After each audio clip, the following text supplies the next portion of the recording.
అందరికీ ఈరోజు మనం ఈ వీడియోలో నేర్చుకుంటుంది ఏంటంటే టెట్లో మనకి రిలేటివ్ క్లాజ్ ఏంటి అని అడుగుతున్నారు, లేదా యాడ్వర్బ్ క్లాజ్ ఏంటి, నౌన్ క్లాజ్ ఏంటి, కండిషన్ క్లాజ్ కోసం అడుగుతున్నారు, డిఫైనైట్ క్లాజు నాన్ డిఫైనైట్ క్లాజ్ కోసం అడుగుతున్నారు. సో వీటి గురించి మనం కూలంకుషంగా నేర్చుకుంటే కనీసం ఆ బిట్ని ఎలిమినేషన్ మెథడ్లోనైనా చేయగలుగుతాం.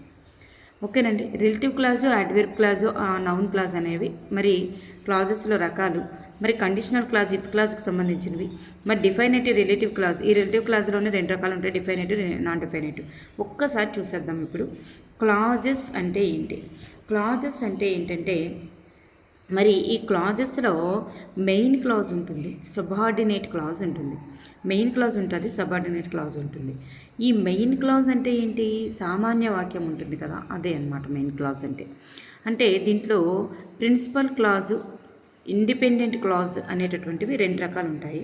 సబ్జెక్ట్తో మొదలయ్యి పూర్తి అర్థాన్ని ఇచ్చేటటువంటివే మెయిన్ క్లాజెస్. ఇవి రెండు మెయిన్ క్లాజుల మధ్య కోఆర్డినేట్ కంజంక్షన్ ఉంటుంది.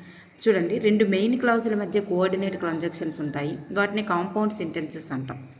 రెండు మెయిన్ క్లాజుల మధ్య సబ్జెక్ట్తో స్టార్ట్ అయ్యేటటువంటి రెండు మెయిన్ క్లాజుల మధ్య కోఆర్డినేట్ కంజంక్షన్స్ ఉంటాయి, వాటిని కాంపౌండ్ సెంటెన్సెస్ అని కూడా అంటాం. సో సబ్జెక్ట్తో మొదలవుతుంది, అది మెయిన్ క్లాజ్. మరి సబార్డినేట్ క్లాజ్ అంటే ఏంటి? ఇది డిపెండెంట్ క్లాజ్ అంటాం దీన్ని. ఈ మెయిన్ క్లాజ్నే ప్రిన్సిపల్ క్లాజు, ఇండిపెండెంట్ క్లాజ్ అనే రెండు పేర్లతో పిలుస్తాం, రెండు రకాలు కాదు. ప్రిన్సిపల్ క్లాజు, ఇండిపెండెంట్ క్లాజ్ అంటాము. ఇది స్వతంత్రంగా ఉంటుంది, పూర్తి అర్థాన్ని ఇచ్చేటటువంటి విధంగా ఉంటుంది. కానీ సబార్డినేట్ ఏం చేస్తుంది? ఈ మెయిన్ క్లాజ్ మీద ఆధారపడుతుంది. దీని యొక్క అర్థం అనేది మెయిన్ క్లాజ్ మీద ఆధారపడి ఉంటుంది. ఈ సబార్డినేట్ కంజంక్షన్స్తో స్టార్ట్ అవుతాయి అన్నమాట. ఇది సబార్డినేట్ కంజంక్షన్స్తో స్టార్ట్ అవుతాయి. సబార్డినేట్ కంజంక్షన్స్ ఏంటి? ఇఫ్, వెన్, వేరు, హూ, దట్, ఇట్లాంటివన్నీ కూడా, సో ఇట్లాంటివన్నీ కూడా కంజంక్షన్స్ అన్నమాట. ఈ సబార్డినేట్ కంజంక్షన్స్తో స్టార్ట్ అయ్యేటటువంటివి సబార్డినేట్ క్లాజ్ అంటాం. మరి ఈ సబార్డినేట్ క్లాజ్ అనేటటువంటిది 3 టైప్స్ అండి. అందులోనే యాడ్జెక్టివ్ క్లాజ్, దాన్నే రిలేటివ్ క్లాజ్ అంటాం. యాడ్జెక్టివ్ క్లాజ్, యాడ్జెక్టివ్ అంటే విశేషణానికి సంబంధించింది, దాన్ని రిలేటివ్ క్లాజ్ అంటాం. మరి adverb clause, noun clause. Adjective క్లాజ్నే రిలేటివ్ క్లాజ్ అంటాం, గుర్తుపెట్టుకోండి. యాడ్వర్బ్ క్లాజు, నౌన్ క్లాజ్, ఇవి 3 రకాలు. ఈ ఫస్ట్ యాడ్జెక్టివ్ క్లాజ్ అంటే ఏంటి, దాన్ని ఎట్లా గుర్తించాలి ఒకసారి చూద్దాం.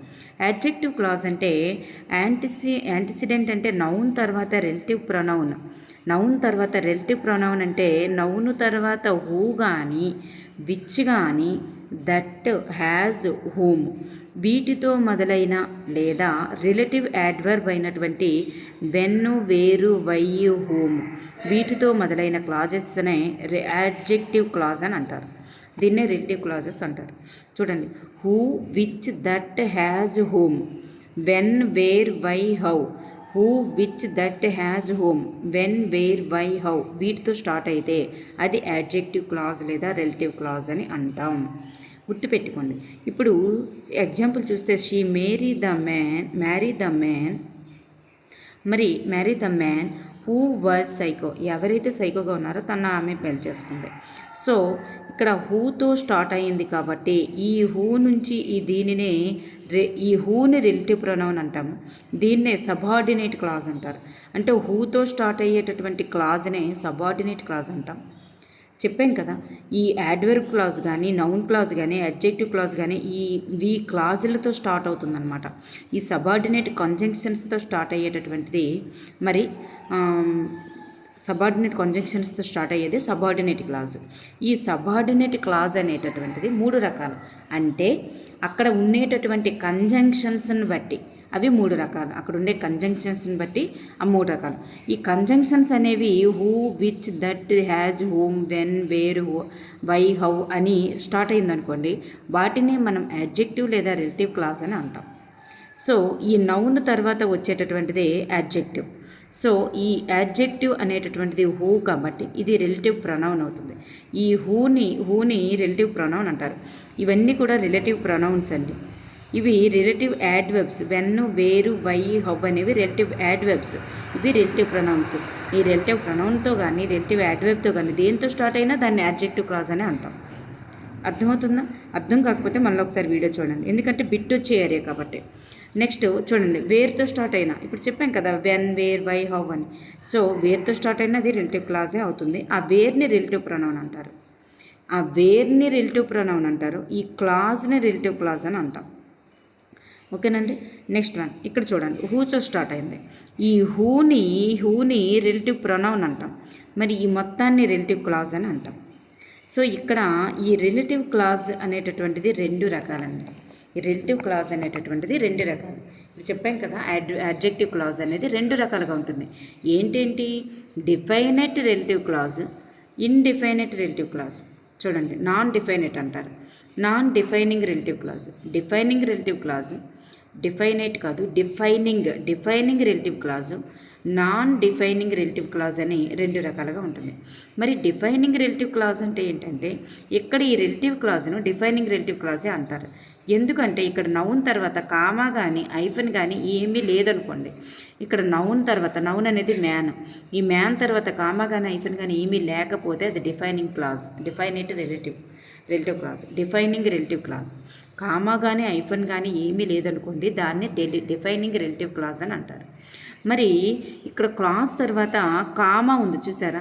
కామా ఉంది కాబట్టి మరి ఇది నౌన్ తర్వాత వచ్చేది రిలేటివ్ ప్రొనౌన్ అంటారు. ఇదంతా కూడా రిలేటివ్ క్లాజ్ అంటాం. ఈ క్లాజ్ కామాతో ఉంది కాబట్టి ఈ మధ్యన కామా ఉంది కాబట్టి నేను దీన్ని నాన్ డిఫైనింగ్ రిలేటివ్ క్లాజ్ అంటాను. మీకు క్రింది వాటిలో నాన్ డిఫైనింగ్ రిలేటివ్ క్లాజ్కి సంబంధించిన సెంటెన్స్ ఏదని అడిగారు అనుకోండి, అప్పుడు మీరు సెలెక్ట్ చేయగలగాలి. సో అడ్జెక్టివ్ క్లాజ్ ఏంటి అంటే మీరు సెలెక్ట్ చేయగలిగారు. సో ఇక్కడ ఈ రిలేటివ్ క్లాజ్ని నాన్ డిఫైనింగ్ రిలేటివ్ క్లాజ్ అంటారు. ఇక్కడ నౌన్ తర్వాత కామా కానీ ఐఫన్ కానీ ఉండవలసిన అవసరం ఉంటుంది. Next one, adverb clause. Adverb clause అంటే 9 రకాల కంజంక్షన్స్తో కూడా యాడ్వర్బ్ క్లాజులు స్టార్ట్ అవుతాయి. ఏంటేంటి అంటే చూడండి, ఈ 9 రకాల యాడ్వర్బ్ క్లాజులు మేనర్ అంటే యాజ్, ఇఫ్, యాజ్ దో ఇవి. మరి time, when, as soon as, no sooner than, while, ఇవన్నీ గుర్తుపెట్టుకోండి. కండిషన్కి సంబంధించినవి ఇఫ్, అన్లెస్, ఇన్ కేస్. కన్సెషన్కి సంబంధించి దో, ఆల్ దో, ఈవెన్ దో.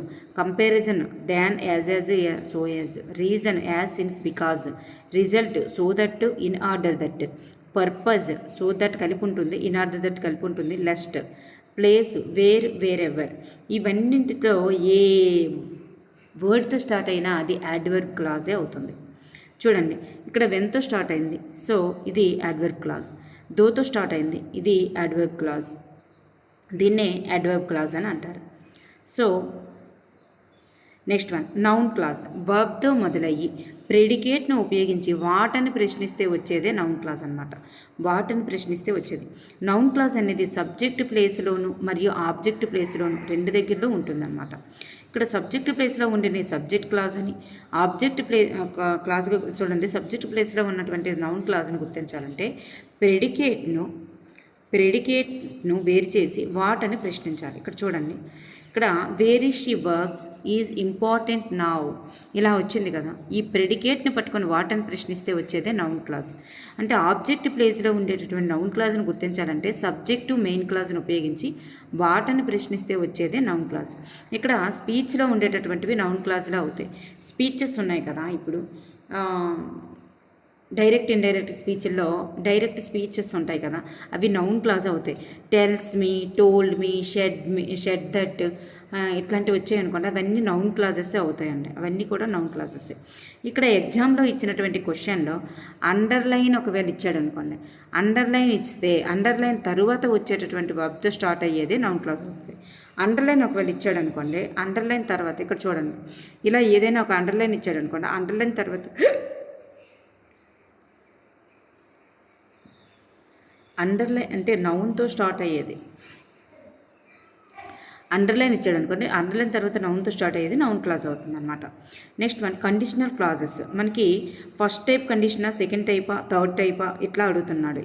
ఏ టైప్ కండిషను అని మొన్న టెట్లో మనకి అడగడం జరిగింది. కండిషనల్ క్లాజెస్ ఏ టైపు, ఫస్ట్ టైపా, సెకండ్ టైపా, థర్డ్ టైపా. ఫస్ట్ టైప్ అంటే అవి V1 ఉంటాయండి. V1 ఉన్నాయంటే అది ఫస్ట్ ప్రాబబుల్ లేదా ఓపెన్ కండిషన్ అంటారు. Probable condition, first type condition, open condition అంటారు దాన్ని. మరి V2 ఉండి వుడ్డు షుడ్డు కుడ్డు మైట్ V1 వచ్చింది అనుకోండి. చూడండి, ఇక్కడ V1 నుండి విల్లు షల్లు V1 వస్తే అది ఫస్ట్ కండిషన్, ప్రాబబుల్ లేదా ఓపెన్ కండిషన్ అంటారు. ఇఫ్ క్లాజెస్ ఇవి. నెక్స్ట్ ఆ సెంటెన్స్లో ఒక ఇఫ్ క్లాజ్ సెంటెన్స్ దాంట్లో V2 ఉండి మెయిన్ క్లాజ్లో వుడ్డు షుడ్డు కుడ్డు మైటు వచ్చి V1 వచ్చింది అనుకోండి, అప్పుడు అది ఇంప్రాబబుల్ కండిషన్స్ అంటారు, అన్రియల్ కండిషన్స్ అంటారు, జరగడానికి అవకాశం లేనివి అన్రియల్ కండిషన్స్ అంటారు. దీన్నే టైప్ 2 కండిషన్స్ అని కూడా అంటారు. నెక్స్ట్ వన్, ఇఫ్ క్లాజ్లోనే మూడవది, ఇఫ్తో వచ్చినటువంటి సెంటెన్స్లో హ్యాడ్ ప్లస్ V3 ఉండి మెయిన్ క్లాజ్లో వుడ్డు షుడ్డు కుడ్డు మైటు వచ్చి హ్యావ్ ప్లస్ V3 వచ్చింది అనుకోండి, V3 కనిపించాయి అంటే ఇంపాసిబుల్ కండిషన్స్, అన్ఫుల్ఫిల్ కండిషన్స్ అంటారు, పాస్ట్ కండిషన్స్ అంటారు. అస్సలు ఇవి జరిగే ఛాన్సే లేదనమాట ఎట్లాంటి కండిషన్స్. ఇవి టైప్ 3 కండిషన్స్ అంటారు. టైప్ 1లో V1 విల్ షల్ V1 ఉంటుంది. టైప్ 2లో V2 వుడ్డు షుడ్డు కుడ్డు ఎట్లా వచ్చి V1 ఉంటుంది. మరి టైప్ 3లో హ్యాడ్ ప్లస్ V3 వస్తూ వుడ్డు షుడ్డు కుడ్డు మైట్ ఉంటుంది. చూడండి, ఫస్ట్ది ప్రాబబుల్ కండిషన్, జరగడానికి అవకాశం ఉంటుంది. రెండవది ఇంప్రాబబుల్, అన్రియల్ కండిషన్స్ అంటారు. థర్డ్ది ఇంపాసిబుల్, అసలు జరిగే ఛాన్సే లేదు, దాన్ని అన్ఫుల్ఫిల్ కండిషన్స్ అంటారు, ఫాస్ట్ కండిషన్స్ అంటారు. సో ఓపెన్ కండిషన్స్ ఇఫ్ లేదా అన్లెస్తో మొదలవుతాయి. ఈ అన్లెస్ అనేటటువంటిది ఇఫ్కి నెగిటివ్ అన్నమాట. ఓకేనండి, ఈ విధంగా గుర్తుపెట్టుకోండి. Thank you for everyone.